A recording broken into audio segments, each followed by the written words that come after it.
Now, anxiety, sleeplessness, chronic stress, lack of work-life balance, declining health parameters, these are all consequences of an increasingly overwhelming professional life which we all deal with on a daily basis.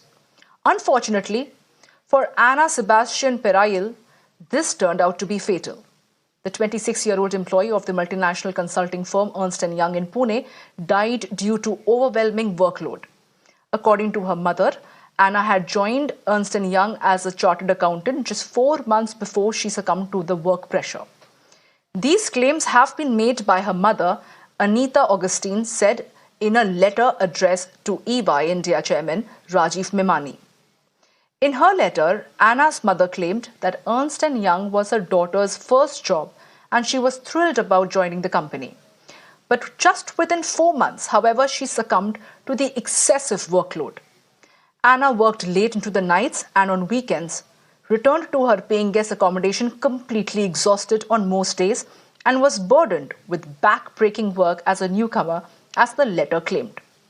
Heartbreakingly, no one from Ernst & Young even attended Anna's funeral. Anna joined EY Pune on 19th March 2024. She died on 20th July, just 4 months later. Mirror Now has written to multiple senior functionaries of Ernst & Young but is yet to receive any response to the mother's claim. And right now, to discuss this further, I am joined by ShivSena UBT faction senior leader and Rajya Sabha MP, Priyanka Chaturvedi right now. Thank you, Ms. Chaturvedi, for taking your time and joining us over here at Mirror Now. We saw your post on this particular story, and your post comes from a point of despair, perhaps, that you are not new to the corporate culture. Before you entered politics, even you've seen the kind of work culture that existed. Do you think that the manner in which today's industry is trying to explore and propagate a toxic work culture in lieu of a fat paycheck is exactly the imbalance that needs to be rectified?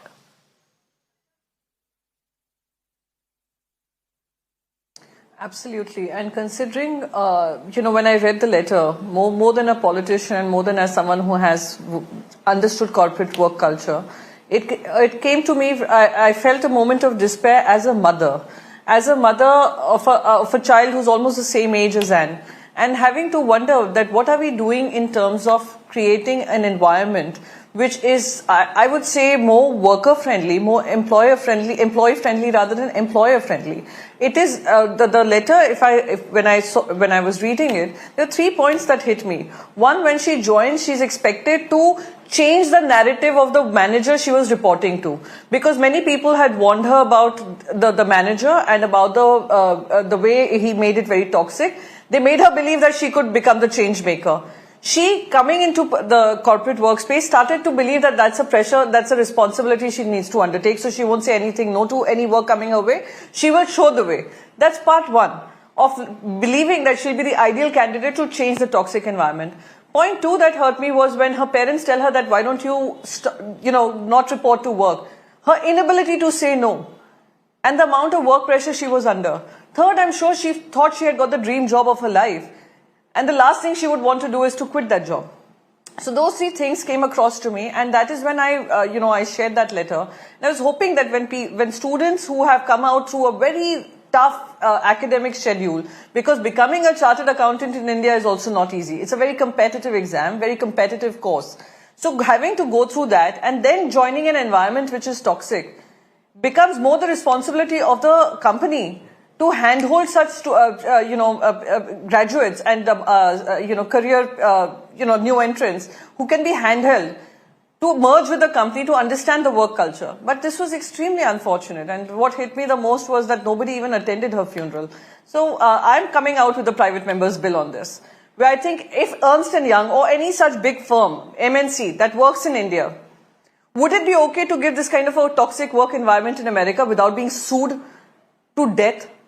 In European nations, why is it that in India you can get away with this kind of an environment, that you work beyond the hours of duty, you're given immense workload at the last minute, targets which have to be met within a short duration, turnaround time which has barely any breathing space for a person who's employed with you. So those are things which I'm definitely going to bring to the table and bring to the forefront as far as me as a parliamentarian is concerned, and making people aware that mental health is an important issue and corporate companies should take the onus for it.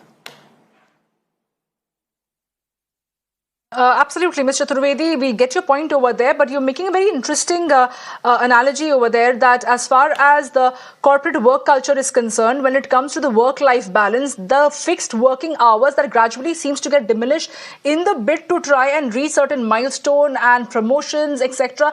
Do you feel that the fact that nobody can really pin the blame on the toxic work culture today, that is perhaps very tragic, that who is going to be held accountable for deaths like these, because these are the stalwarts in the industry. They are the big fours.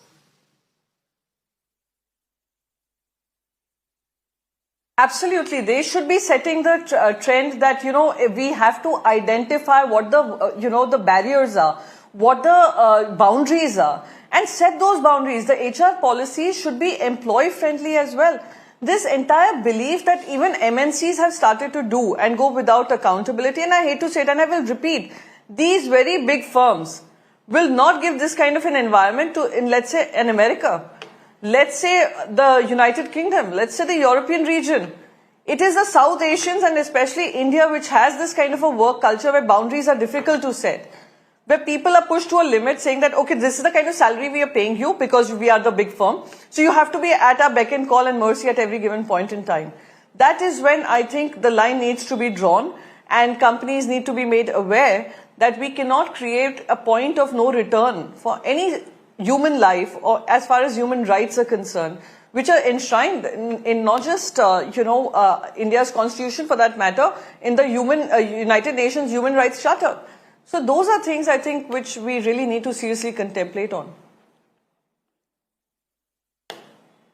Absolutely, Ms. Chaturvedi. Before I let go of you, just one last question. That how we see, especially in today's social media generation, how this concept of being overworked or having extreme work hours in a sense is glorified.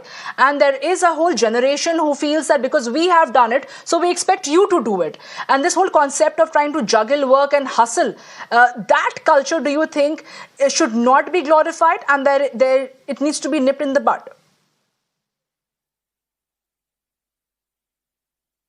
Absolutely. This glorification of 72 hours work week and saying that, we have to work, day in, day out to make a success story of ourselves.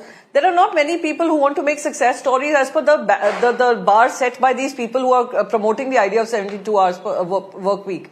What I'm saying is what needs to be understood is the work-life balance. There are people who do get overwhelmed when they're made to work beyond certain hours, which are stipulated.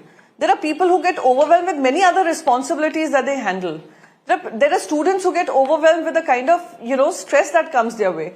We need to understand we are living in a world which is highly interconnected.